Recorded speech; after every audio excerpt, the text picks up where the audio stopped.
So here I have another story from Grimm's Complete Fairy Tales, and this story is called The Giant and the Tailor.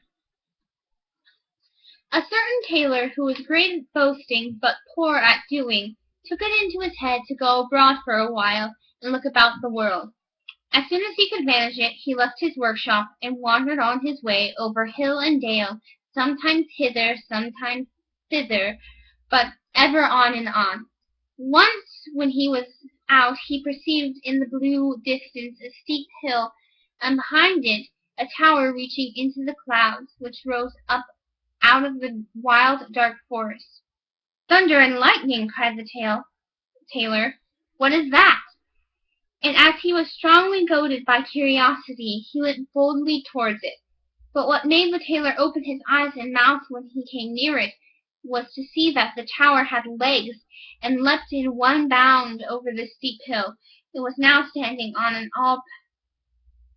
an all-powerful giant before him. "What do you want here, you little fly's leg?" cried the giant, with a voice as if it were thundering on every side. The tailor whimpered, "I just want to look about and see if I can earn a bit of bread for myself in this forest." "If that's what you're after," said the giant, "you may have a place with me." "If it must be, why not? What wages shall I receive?" "You shall hear what wages you shall have. Every year 365 days, when it is leap year, one more into the bargain. Does that suit you?" "All right," replied the tailor, and thought in his own mind, "A man must cut his coat according to his cloth. I will try to get away as fast as I can." On this the giant said to him, "Go, little ragamuffin, and fetch me a jug of water." "Had I not better bring the well itself at once, and the spring too?" asked the boaster, and went with the pitcher to the water. "What! Well, the spring too?" growled the giant in his beard, for he was rather clownish and stupid, and began to be afraid. "That knave is not a fool, he has a wizard in his body. Be on your guard, old Hans, this is no serving man for you." When the tailor had brought the water, the giant bade him to go into the forest, and cut a couple of blocks of wood and bring them back. "Why not the whole forest at once, with one stroke? The whole forest, young and old, with all that is there, both rough and smooth?" asked the little tailor, and went to cut the wood. "What?